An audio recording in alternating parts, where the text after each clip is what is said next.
Um país ao sul do Equador passou anos fazendo sua economia rodar em círculos inflacionários, transformando seu imenso território e os mais de 120 milhões de habitantes num verdadeiro laboratório experimental de teses e testes econômicos. Lembrado como o país das jabuticabas, fruta doce, exótica e desconhecida fora do seu território, este país proporcionou ao mundo mais uma estranha novidade. 20 trilhões e 700 bilhões percentuais de inflação acumulada num período de 15 anos. Sem guerras internas ou externas e abençoado por natureza, não havia justificativa racional para o abismo numérico. Não foi apenas mais uma jabuticaba amarga oferecida à ciência política e econômica. Foi um recorde mundial de imposto indireto e concentração de renda.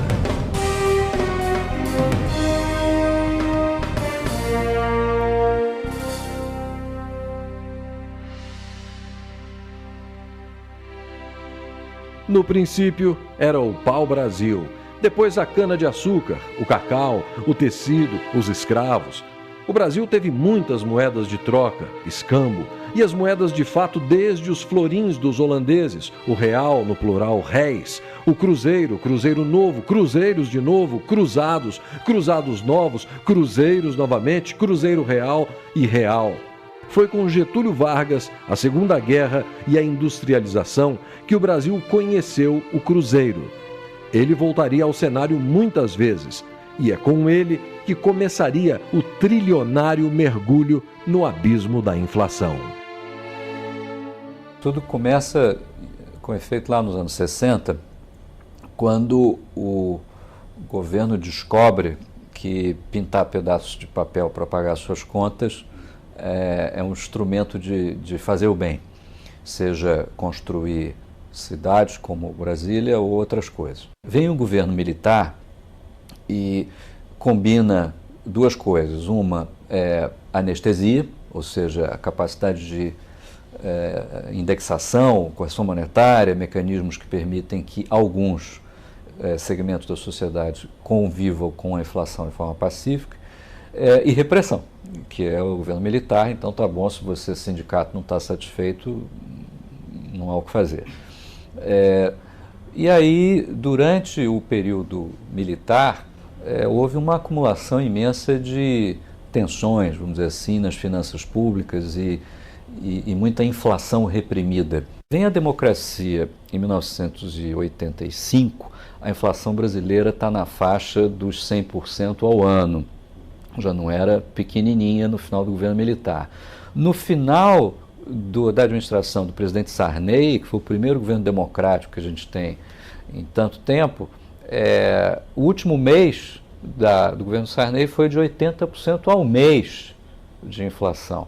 Ou seja, como é que o Brasil vai de 100% ao ano para 80% ao mês no primeiro governo democrático, depois de 20 anos, 30 anos, sei lá quanto tempo de governo militar? Acumulou 20,7 trilhões por cento de inflação de abril de 1980 até 1995, em 15 anos. Isso é uma tragédia distributiva, econômica, de proporções extraordinárias, tá certo? Então, quem viveu esses 15 anos anteriores ao Plano Real, talvez só não tenha sentido tanta dor, porque tínhamos essa dose regular de morfina ou cocaína proporcionada pela correção monetária, que dava certa anestesia. A economia brasileira, na década de 80, passou pela experiência de vários planos de estabilização. Naquela oportunidade, esses planos tentaram tratar um doente com um tipo de medicamento que era errado. Fazendo analogia com o médico, quer dizer, o Brasil estava doente e apresentava uma febre. Obviamente, você teria que verificar quais seriam as origens dessa doença. Em economia, a gente pode dividir os fatores que afetam o fenômeno em dois: o mecanismo de propagação e as origens. O mecanismo de propagação corresponde à febre. As origens do problema na economia brasileira desde a década de 80 é, ainda hoje, a crise fiscal do Estado. Durante muitos anos o Brasil financiou seus gastos públicos com instrumentos da inflação. Na verdade, os governos utilizaram o espaço dado pela própria inflação para resolver os problemas dos gastos públicos. Os planos de estabilização, como o Plano Cruzado, eles identificaram na origem do problema a febre do paciente. Obviamente deram um antitérmico e com esse diagnóstico errado, certamente não levou a economia a lugar nenhum. Nós tivemos então uma sucessão de planos de estabilização que foram um completo desastre. Tudo foi estudado criteriosamente e com seriedade.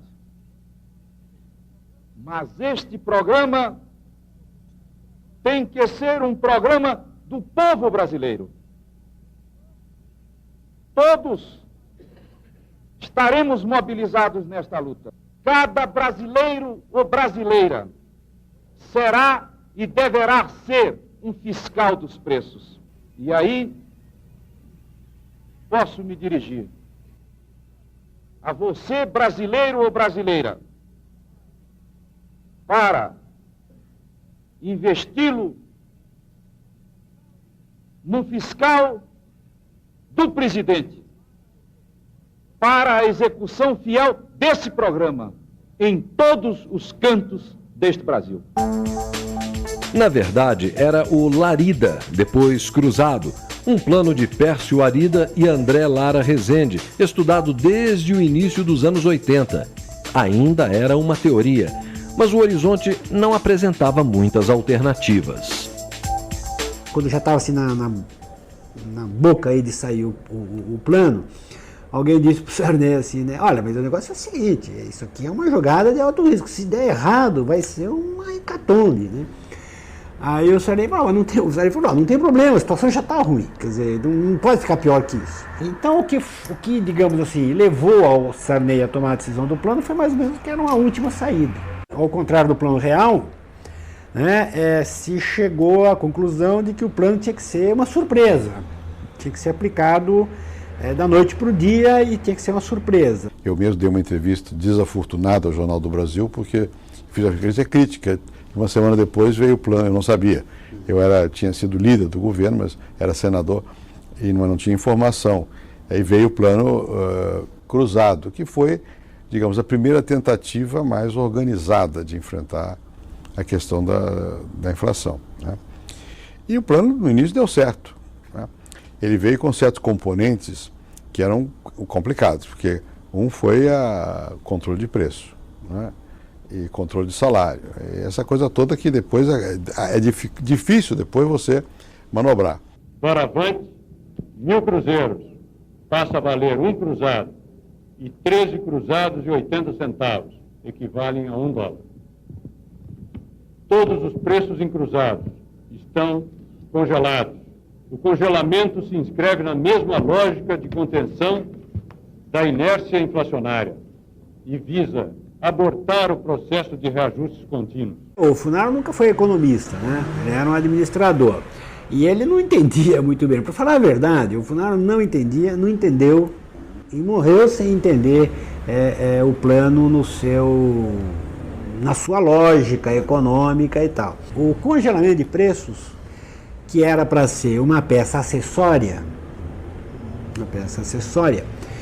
tornou-se a peça principal. Durante dias, ainda na véspera do plano, os economistas discutiam se ia ter ou não ia ter congelamento. E a ideia, até pertinho do plano, era que não deveria ter congelamento.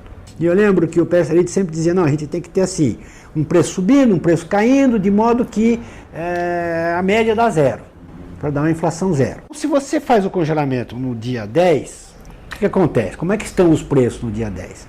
Bom, tem preço que acabou de ser reajustado, está no pico. Tem preço que foi reajustado há uma semana, está na média. Tem preço que foi reajustado há 3 semanas e está no vale, está no nível mais baixo. Vamos imaginar que só tenha 3 agentes na economia. O João, o Antônio e a Maria, né? Quer dizer, então o João aumenta seus preços todo dia 1º do mês. Aí a Maria, que compra do João coisas, etc., aumenta seus preços no dia 10 do mês. E o Antônio aumenta no dia 20. Quando começou isso, não importa quem começou, porque isso, né? Mas isso começou e está funcionando.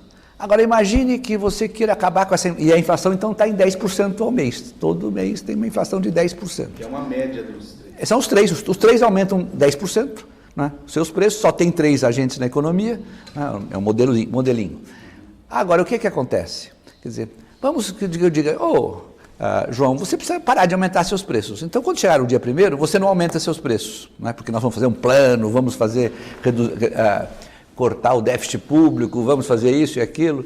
O João diz, bom, mas se eu parar de aumentar, se eu não aumentar meu preço agora, eu vou sair perdendo muito, porque eu já aceitei os preços mais altos deles, eu vou ficar com os meus preços relativos muito abaixo dos outros. Eles também param, mas eu fico desequilibrado, não posso parar. O resultado, dadas essas complicações todas, o pessoal falou, então vamos congelar os preços básicos. Quais preços? Quer saber de uma coisa? Está tudo congelado. E aí quando chegou perto do dia que o Sarney e o Funaro foram se entrosando mais com o plano, mais o Sarney, eles ficaram com medo dessa ideia. Como é que faz uma desindexação e tal? E aí vem o negócio de congelamento. O congelamento é perfeito. Para um político, entende direto, preços estão congelados. Isso aí é uma coisa fácil de entender, né? O que é congelamento? E como tinha alguns economistas do plano que defendiam o congelamento, então vai de congelamento. Entende? O Sarney, o Sarney dizia, chegou em determinado momento o Sarney falou, olha, eu estou entendendo, mas eu acho que sem congelamento não funciona. Inicialmente as pessoas não entenderam direito, e depois, como realmente a inflação foi derrubada, houve uma adesão completa. Né? Agora, veja bem, ela foi derrubada e as pessoas aderiram porque eles fizeram o congelamento de preços. Né? O presidente, na época, José Sarney, chegou a ter índice de popularidades nunca visto no Brasil, né? Acima de 90%.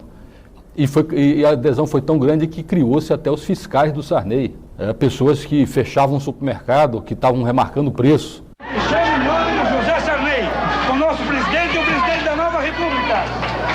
Um plano cruzado, que foi o primeiro plano mesmo, assim, mais forte que eles tentaram fazer para deter a inflação, no primeiro momento foi até interessante para a gente ter uma semana, pelo menos um mês de preços estáveis, era super interessante para a economia, as pessoas estavam mais animadas, estavam querendo comprar mais, querendo gastar mais, e a gente tinha como também ter uma ideia melhor do que estava acontecendo com o pequeno comércio da gente, né?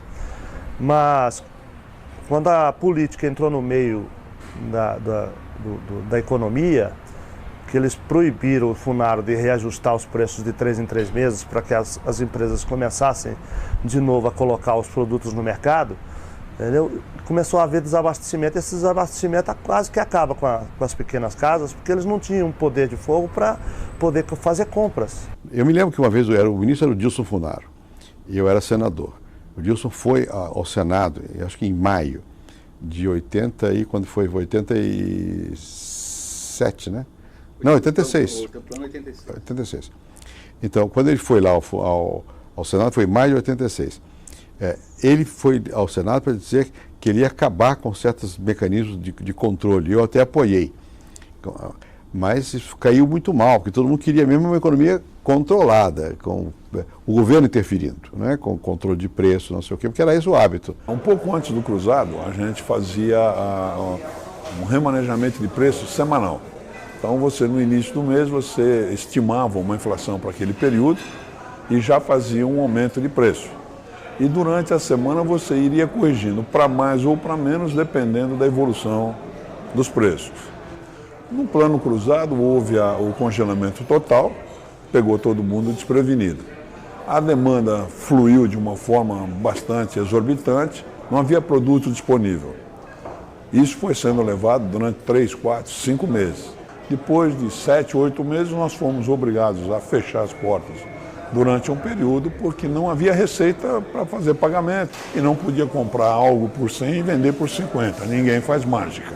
Me lembro de um dos momentos mais difíceis, foi quando na época do plano cruzado. Porque com o plano cruzado houve um período maior.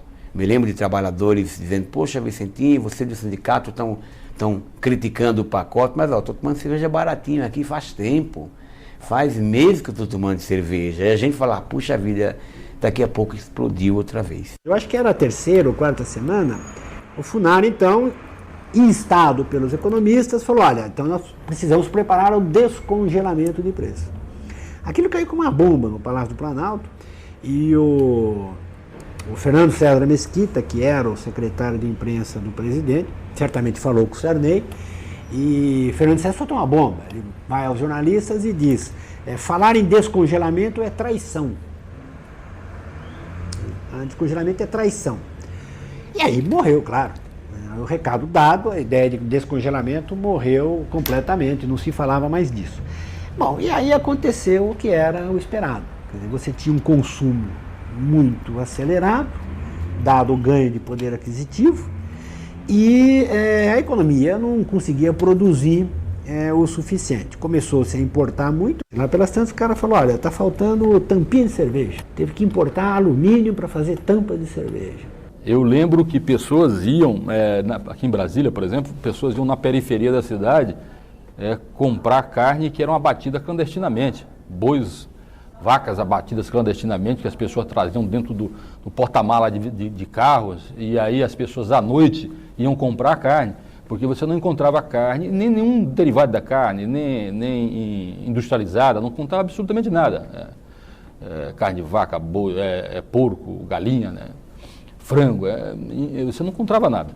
E depois esse desabastecimento levou a medidas que hoje você acha até que se pergunta se realmente isso ocorreu. Que, por exemplo, a Polícia Federal foi acionada para caçar boi em pasto. Se o abate dos bois não se normalizar nos próximos dias, o governo promete que vai lançar mão da Lei Delegada número 4 e confiscar o boi no pasto.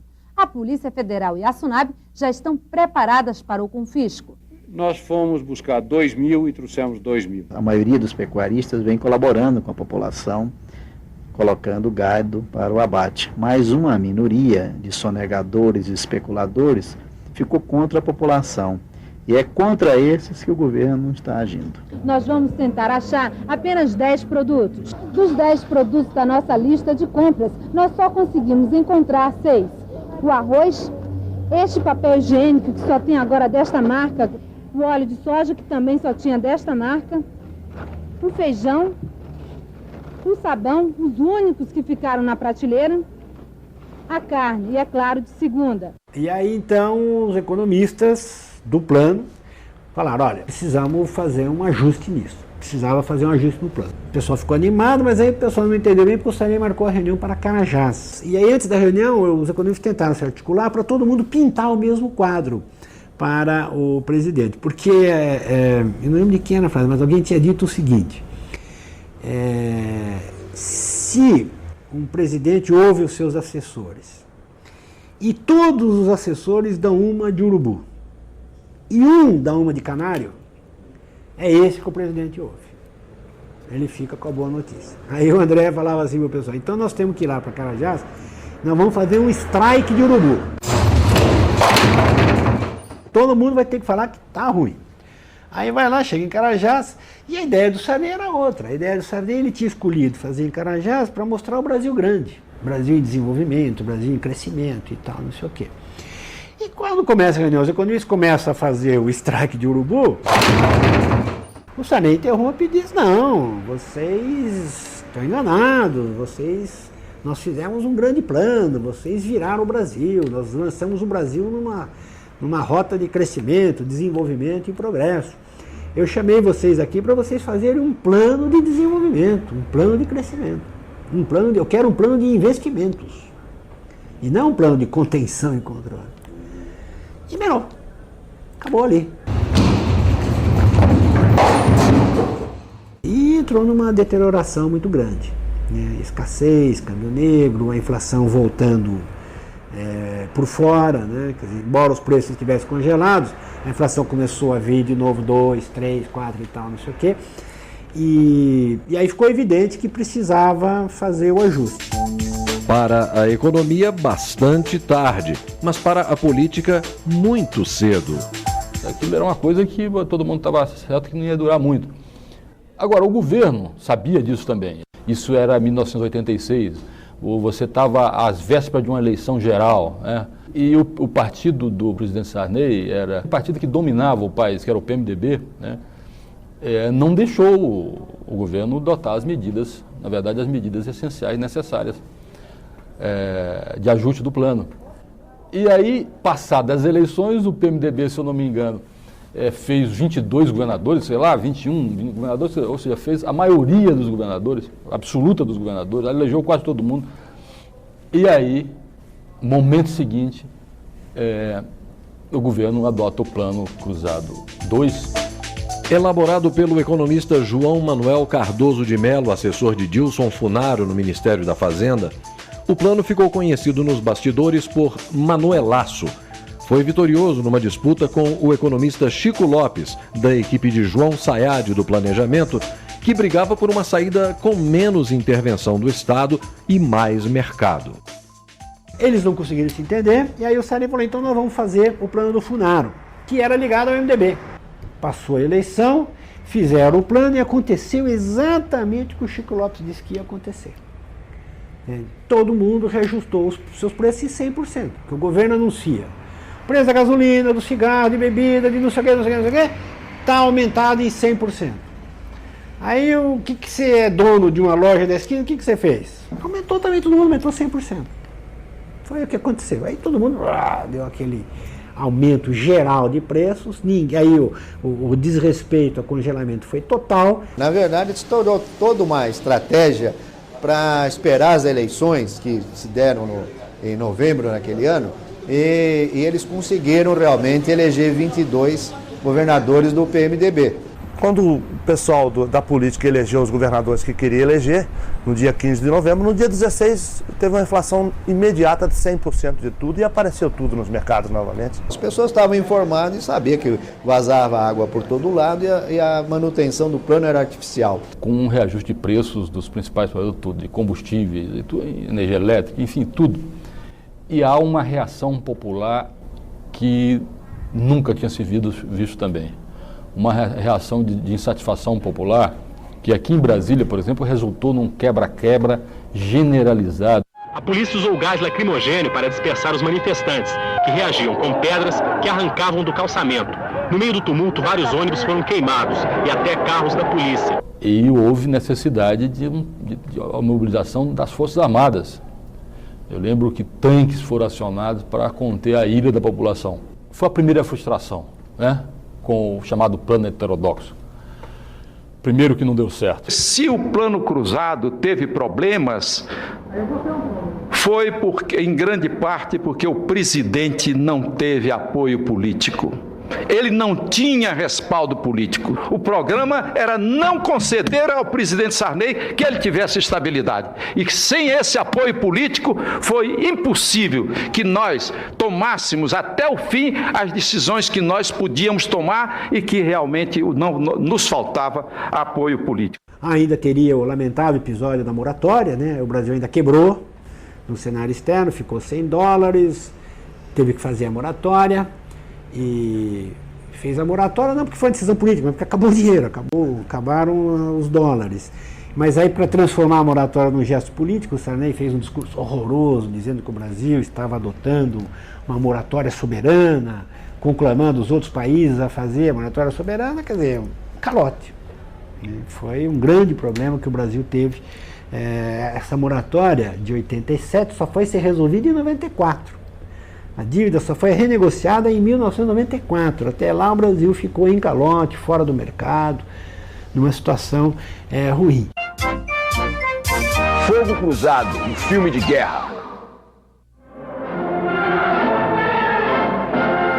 Iniciamos hoje uma guerra de vida ou morte contra a inflação. Os militares tinham voltado aos quartéis, mas o Brasil viu surgir um novo tipo de soldado nas ruas. Os fiscais do Sarney, o exército de consumidores contra a alta dos preços. Vou estourar com a boca do balão, nós vamos dar um fim a tal remarcação. Nós queremos que você seja remarcador de preços do nosso supermercado. E no dia seguinte saem nos jornais, povo congela o descongelador. A guerra está declarada mesmo. E finalmente são abertas as portas dos supermercados. E vejam só a correria. Todo mundo correndo para pegar 1 litro de leite. A vitória parecia fácil, mas a guerra foi perdida por falta de munição. A produção não cresceu como o país necessitava. Com o fracasso do plano, os soldados foram às ruas para protestar contra o seu comandante. Nós vamos invadir sua praia. Mais uma vez, eu tô aí.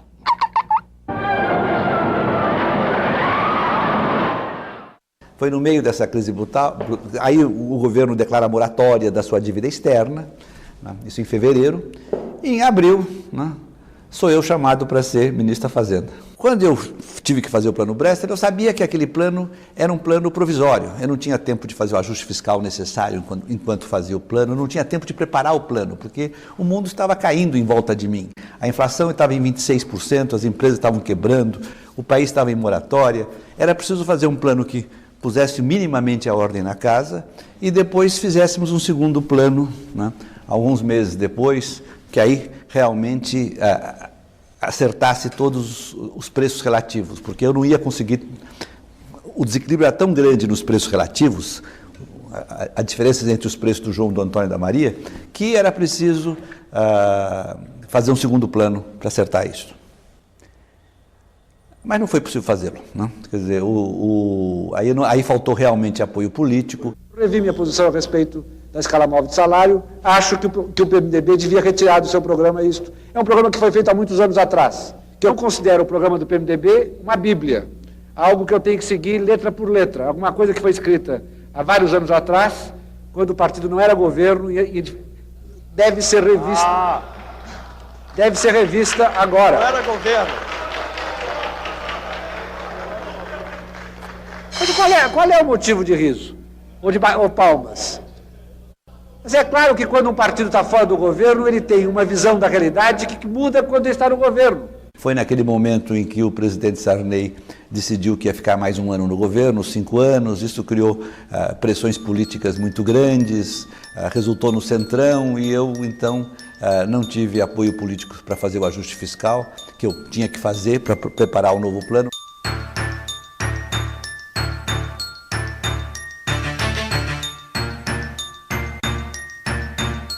Aí tem o feijão com arroz com o Maílson, né? Diz que esse plano era bobagem, etc. Vamos fazer feijão com arroz, né? Que era outra bobagem muito grande. E aí, mas em seguida ele viu que o feijão com arroz não dava certo e fez o plano verão. As medidas que hoje tomamos só são possíveis de tomar em momentos de extrema necessidade. Nós estávamos às vésperas de uma hiperinflação.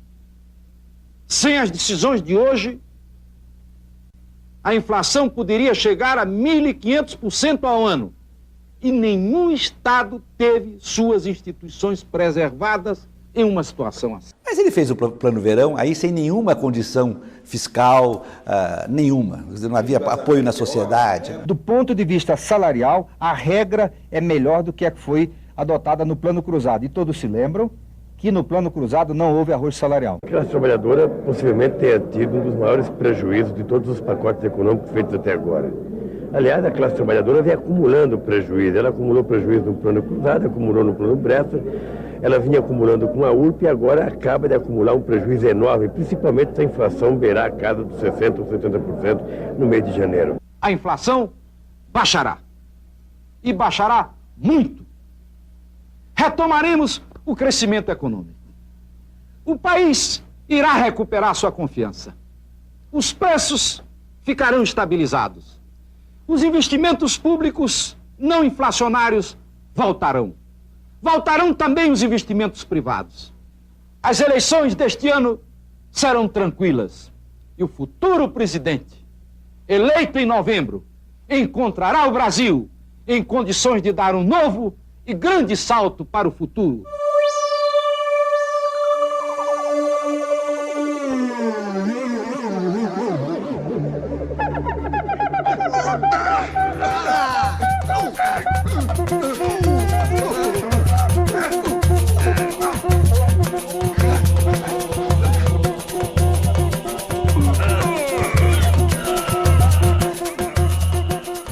presidente Collor assume, depois de uma campanha política que praticamente dividiu o país, né? Ele assume com uma inflação de 80% ao mês, quer dizer, é uma coisa, realmente é um desafio, e aí ele lança aquela famosa frase dele que ele só tinha um tiro. Um rifle na mão e apenas com uma bala nesse rifle. E nós temos que acertar esse tiro de modo a liquidar a inflação. Ele simplesmente faz um confisco de todos os ativos financeiros do país, né? Ele confisca tudo. E deixa todo mundo com 50 cruzeiros, né, na época. No caso do plano Collor, é bom lembrar que ele nos trouxe uma certa tranquilidade quando ele acusava o Lula de que se o Lula ganhasse as eleições, era o Lula que ia fazer ia pegar o dinheiro da poupança do povo. Então, como ele ganhou, as pessoas que viviam de poupança, que tinham poupança, que aplicavam na poupança, ficaram tranquilos. O instante ontem vivido por toda esta nação e dá a real dimensão desse momento histórico de que todos nós compartilhamos. Hoje, como cabe ao governo eleito, adotamos as medidas prometidas no decorrer da campanha eleitoral. Na verdade, precisa ficar claro o seguinte, que nós temos uma moeda, que é uma moeda velha, contaminada, que nós queremos isolar. Essa moeda, esses depósitos vão ficar lá parados no Banco Central, rendendo correção monetária. E temos uma outra moeda que vai começar a circular na economia, que é o Cruzeiro, e que vai garantir um certo nível de transações que nós entendemos que é compatível com uma inflação mais baixa. Na verdade, só estão zerando praticamente a conta de todo mundo, deixando todo mundo com 50 mil cruzados, quer dizer, o salário desse mês, na metade do mês, é 50 mil cruzados, e a pessoa que se vire como puder, não é isso? É isso, quer dizer, ela vai fazer uma prioridade, ela vai fazer uma orçamentação. E é bom que as pessoas se lembrem que não foi só da poupança, você confiscou conta corrente, quer dizer, você confiscou o dinheiro das pessoas sem aplicação nenhuma, o que estava lá dentro da conta, você não podia pegar. Então isso criou uma situação no Brasil que foi uma situação, quem viveu aquela época sabe, foi uma situação de dramas pessoais inacreditáveis. Eu vi gente doente, gente que perdeu a voz, gente que morreu do coração, gente que ficou miserável, ficou pobre até hoje, gente que perdeu sua empresa até hoje. Tem marcas profundas nas pessoas. A grande até beleza, eu diria, desse plano, eu diria o seguinte, que exatamente esse mecanismo de oferta de moeda à economia, que é um mecanismo absolutamente não usual na história até da humanidade, eu diria, o Banco Central vai poder regular. Então, se nós sentirmos que a liquidez está muito apertada e que isso está gerando uma série de problemas, nós aumentaremos a oferta de moeda. Se sentirmos que não, que está equilibrado, que a economia se acomodou, os preços baixaram, a economia se acomodou àquele nível de transações, nós ofereceremos menos moeda. Teve um fato que aconteceu, um cidadão, ele ameaçou se matar na entrada do gabinete do ministro da Fazenda. Era a ministra Zélia Cardoso de Mello, né? Entre as muitas experiências que o Brasil sofreu em matéria de combate à inflação nos últimos 15, 20 anos, a pior, sem dúvida nenhuma, foi o Plano Collor, que foi uma barbaridade, uma selvageria, eu diria, né? Porque houve um confisco generalizado de ativos monetários, o governo demonstrou na época um despreparo completo em termos de diagnóstico, medidas, né? Eu me lembro na época o Fidel Castro opinou sobre o assunto e quando soube o que tinham feito no Brasil, ele disse, eu em Cuba nunca fiz isso, nunca cheguei a esse ponto, né? Foi um radicalismo muito mal pensado que acabou danificando bastante a economia brasileira e bastante a credibilidade dos brasileiros nas aplicações financeiras no Brasil. O mistério da reunião noturna foi logo desvendado. No gabinete do presidente, a ministra demissionária se encontrava com o sucessor dela, o embaixador Marcílio Max Moreira. Uma conversa rápida sobre economia, agradecimento do presidente pela colaboração, um aperto de mão e um afago na cabeça. Terminava assim a missão da ministra Zélia no governo. O ministro Marcílio imediatamente também voltou com a história de arroz com feijão, só que tinha outro nome agora. Planos é uma besteira, planos não devem ser feitos, isso é coisa sem sentido nenhum, precisamos fazer a política econômica ortodoxa e acabou-se, etc. E a inflação estava em 20% ao mês, em dezembro de 1991. E o Marcílio faz um acordo com o Fundo Monetário Internacional formal, escreve, assina, etc. Vamos fazer um grande ajuste fiscal. Não precisava, o Collor já tinha feito o grande ajuste fiscal. Vamos continuar esse ajuste fiscal. Vamos fazer um grande aperto monetário. O Collor já tinha feito o aperto monetário, mas agora esse aperto monetário vai ser, vamos fazer uma enorme elevação da taxa de juros, acordada com a FMI, naturalmente. O que aconteceu um ano depois? Com este maravilhoso plano ortodoxo, não tinha mudado, quer dizer, um custo brutal e nenhuma vantagem, nenhum resultado. Os Trapalhões no País das Maravilhas, uma comédia pastelão. O rei das cuecas! Eu tenho a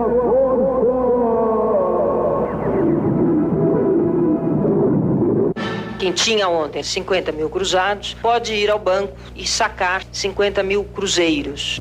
Não há nenhuma penalização aos pequenos poupadores. Eu preciso de dinheiro. Um pedaço converte-se em cruzeiro, outro pedaço ficou em cruzado. Esse plano, ele é imexível. As coisas não são tão fáceis assim. Não são simples. Esse ponto está complicado, não fica, a gente explica. Eu vim para confundir e não para explicar. Alô, alô, abre o Brasil. Quero ver o coral. Jacarezinho. Avião. Jacarezinho. Avião. Cuidado com o disco voador. Tira essa escada daí. E vou levar até o fim, custe o que custar, doa a quem doer. A bandeira da luta contra a corrupção. Eu afirmo que isso é mentira. Fica tranquila que também pra você vai sobrar alguma coisa. Cuidado, senta! Que saiam no próximo domingo de casa com alguma peça de roupa numa das cores da nossa bandeira. Vampiro brasileiro. Vamos mostrar as cores que balançam o nosso coração, que são o verde, amarelo, azul e branco. Mostra a tua cara, quero ver quem paga, pra gente ficar assim. Brasil, qual é teu negócio? O nome do teu sócio, confia em mim.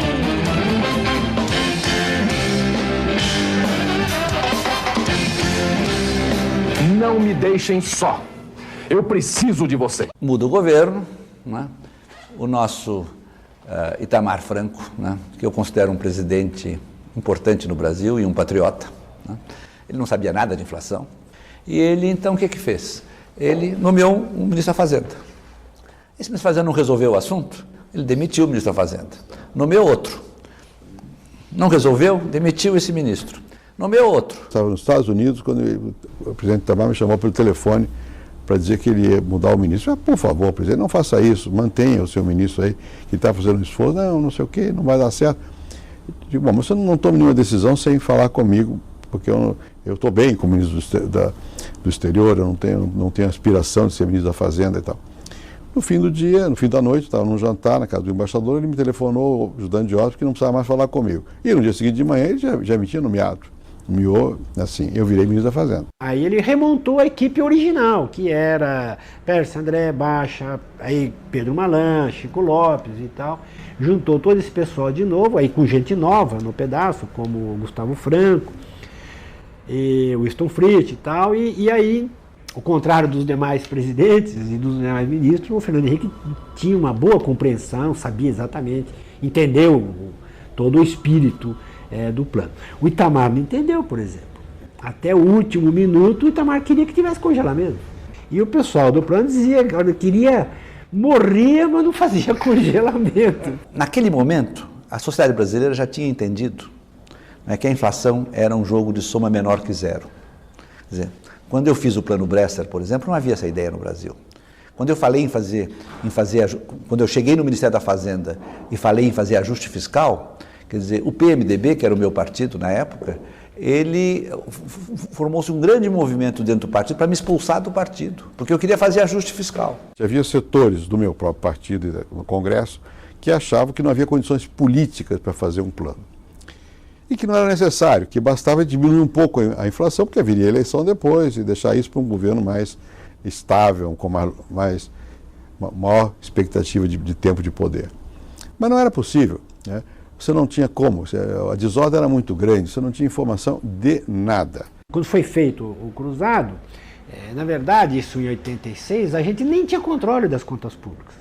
Não é que se gastava demais, a gente não sabia quanto gastava, não tinha controle. Então, o déficit público era mascarado pela inflação.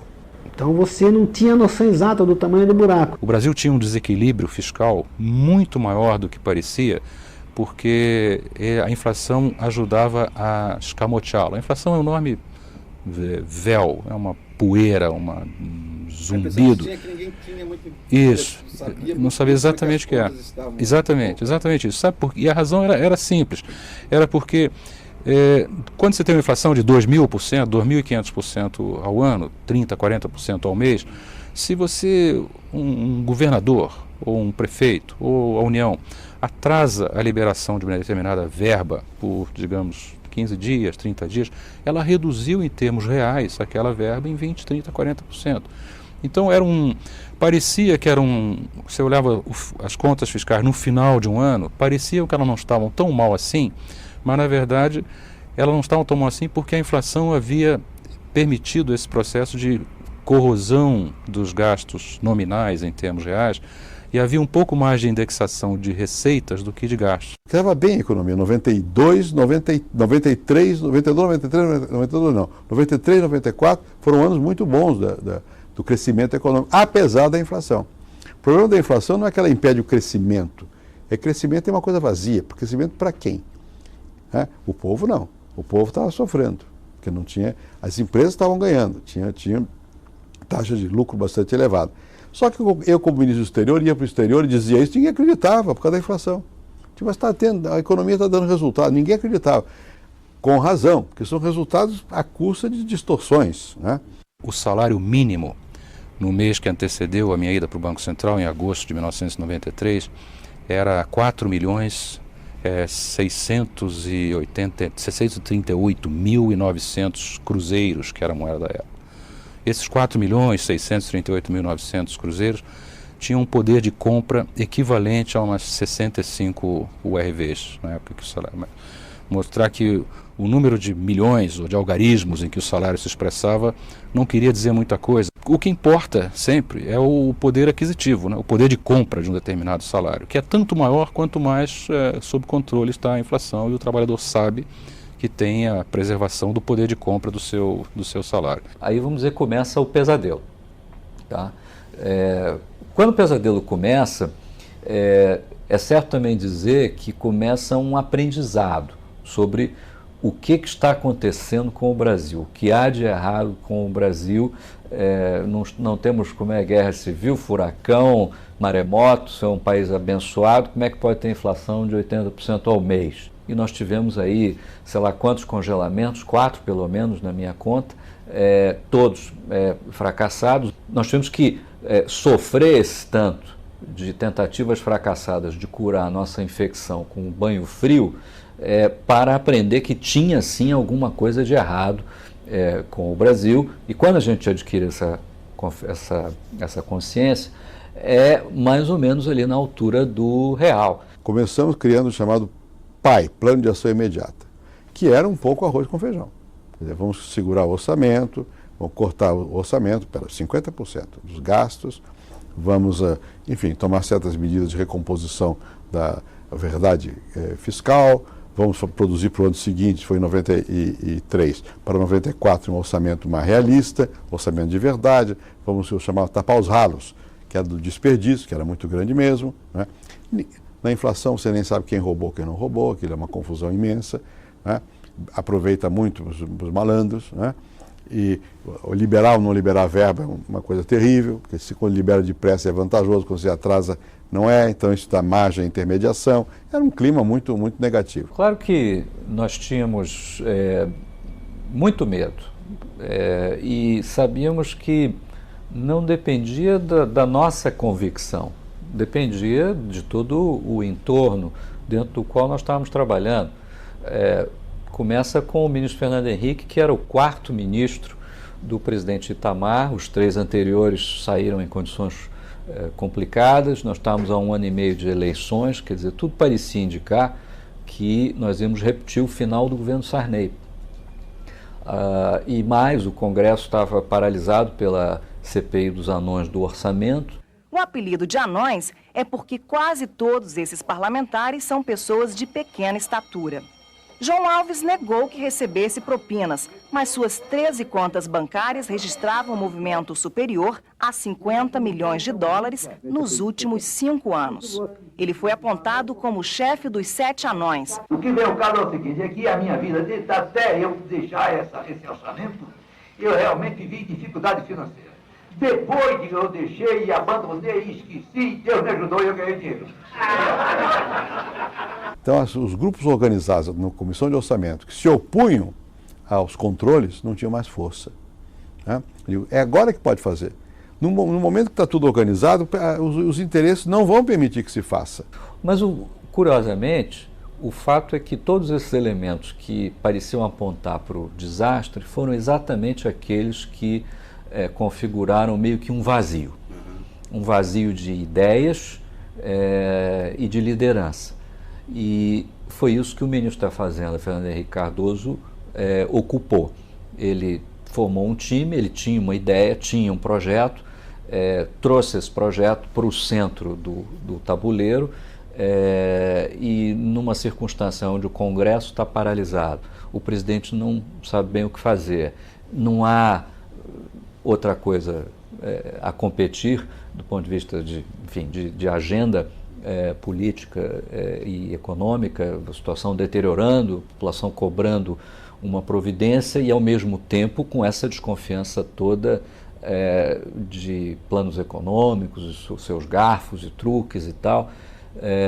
E, portanto, o vazio se tornou nosso combustível, nós ocupamos o espaço. O Itamar foi mudando pessoas no governo, inclusive num momento caiu alguém do BNDES, nós pusemos lá o Pércio. Então você já tinha o Pércio, você tinha o André, você tinha o Baixa, você tinha o Gustavo, você tinha o Malan. Caiu o presidente do Banco Central, botamos o Malan. Então você tinha uma equipe pesada de economistas com imaginação que podiam organizar um plano. E nós já estamos controlando mais o Banco Central, não sei o quê, o Ministério do Planejamento. Na prática eu virei um quase primeiro-ministro. Da área econômica eu era primeiro-ministro. E quando o senador Fernando Henrique Cardoso foi para o governo, todo mundo sabia que haveria um outro choque heterodoxo. Por quê? Porque ele levou para a sua equipe, quer dizer, os economistas da época, os mais brilhantes economistas da época, e são pessoas que estavam na origem de todas as concepções dos planos heterodoxos que foram adotados, né? Eu não sou economista, mas eu tenho leitura em economia, eu ouvi aquelas conversas e tal. Agora, a decisão para a qual eu contribuí foi uma ideia do Pércio, que foi, nós nos reunimos para fugir da imprensa, às vezes na casa de alguém, na minha casa, lá em Brasília, meu apartamento. E uma vez aqui em São Paulo, numa tarde de sábado, o Pércio foi lá e disse, vamos simplificar tudo, não sei o quê. O Pércio é músico e matemática, ele gosta das coisas mais claras possíveis, com economia de tudo e tal.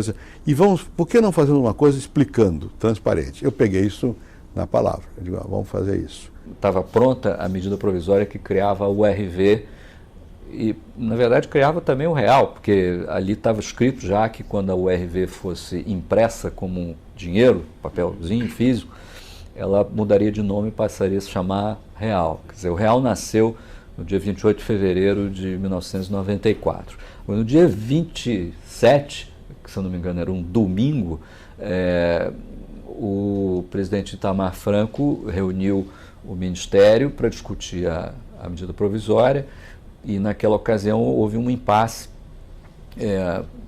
mais de um talvez, mas o mais importante com o ministro do Trabalho, o Dr. Walter Barelli.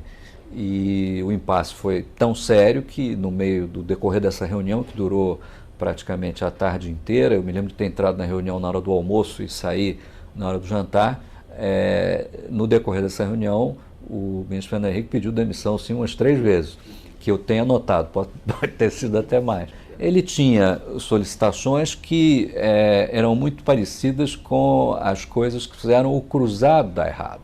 Então, para nós, assistindo aquela discussão, era como se nós estivéssemos a um passo de repetir a experiência do cruzado. Quando chegou no real, o pessoal dizia, olha, não pode ter congelamento e tem que ter controle das contas públicas. E daí que veio o tal Fundo Social de Emergência. Que é mentira, né? Que não é fundo, não era social e não era de emergência. Era só um modo de controlar o gasto público, né? Nós tínhamos que aumentar o cacife do governo. Para isso nós criamos o chamado Fundo Social de Emergência, que na prática era uma redução direta da capacidade que algumas verbas tinham de destinação fixa. Cortamos, não me lembro quanto, 15% dessas verbas. Inclusive, tentamos cortar dos fundos de participação dos municípios e dos estados. Enfim, foi um aperto danado no Congresso para poder obter essa redução de obrigatoriedade do gasto público para certas áreas, para nós termos uma caixa maior para usar no que nos parecia o mais adequado, né? Isso foi aprovado, foi uma luta. Tudo isso, você não imagina a dificuldade para aprovar no Congresso. E aí nós aproveitamos a revisão constitucional, que só aprovou duas coisas, o Fundo Social de Emergência e a emenda de redução do mandato do presidente da República de 5 para 4 anos. Infelizmente, às vezes é preciso que uma determinada situação se agrave e mostre a sua face mais dura e mais cruel, para o país conseguir mobilizar vontades, corações, mentes, apoio político, coalizão de forças para dizer, olha, nós não podemos continuar vivendo desta maneira. Essa coisa de quem fez o plano, quem fez o plano foi os técnicos. Eu fiz politicamente, ajudei a fazer. E o presidente Itamar deu respaldo. Ninguém faz uma coisa sozinho, isso não é uma coisa, não é um artigo de jornal, é uma reconstrução das instituições no país. No plano real, se impediu então de que o financiamento dessa crise fosse feito através da emissão de moeda. Então, com o plano real se estanca essa fonte de emissão e o Banco Central, desde então, passou como objetivo o controle da inflação. Você poderia dizer o seguinte, o teste de um programa de estabilização bem sucedido é quando a economia passa então a crescer com estabilidade, né, monetária. Essa segunda etapa o Brasil não conseguiu ainda realizar, né? O problema do crescimento é hoje o problema central, né? O Brasil está desde o início dos anos 80 basicamente estagnado em termos de produto por habitante. Portanto, tem uma geração inteira de brasileiros que nasceu em 1980, por aí, que não sabe o que é crescimento econômico sustentado. O Brasil, vamos ser bastante claros aqui, nós estamos falando que o Brasil é um país que, por conta da instabilidade macroeconômica e possivelmente por conta de medidas que não tenham sido as melhores, as mais adequadas para procurar resolver o problema da instabilidade macroeconômica, pagou um preço extremamente elevado de 25 anos de baixo crescimento. É um preço muito alto para você pagar pela instabilidade, para corrigir a instabilidade macroeconômica. O Brasil, entre 1980 e 1994, teve uma doença, uma grave doença econômica chamada alta inflação inercial. Quer dizer, a partir de 1995, terminada a alta inflação inercial, o Brasil, infelizmente, passou a ter uma outra doença, que é a alta taxa de juros e a baixa taxa de câmbio. Há toda uma argumentação dizendo que se o governo baixar a taxa de juros, a inflação volta. Mas isso é tolice. A inflação não volta em absoluto se você baixar a taxa de juros. Um dos outros países não volta porque no Brasil há de voltar. Quer dizer, o Brasil tem taxas de juros que são só no Brasil. Né? É uma jabuticaba, porque jabuticaba é uma coisa. Só que é uma jabuticaba amarga, porque a jabuticaba é uma coisa que só tem no Brasil, mas é uma maravilha. Houve crise incessante no sistema mundial. Em 94, em dezembro, estourou a crise do México. Houve do México, da Ásia, da Rússia, da Argentina, a nossa e a dos Estados Unidos, de 2001, de setembro. Foi muita crise em cima, né? E houve vários momentos, por exemplo, a principal, a mais difícil para nós, foi quando estourou o câmbio, em 99, né? Quer dizer, quando nós tentamos ajustar o câmbio, que não deu certo, e tivemos que deixar flutuar o câmbio. Ali havia muito perigo da volta da inflação. Por que ela não voltou? Ela não voltou porque nós tínhamos quebrado a indexação. Levamos 4 anos quebrando a indexação. O Plano Real, que foi o mais, vamos dizer, talentoso dos planos de estabilização, porque ao invés de controlar todos os preços, ele decidiu controlar um único preço, que foi o preço do câmbio. Então ele teve um talento de composição muito grande, mas ele também foi estendido além do prazo que seria razoável.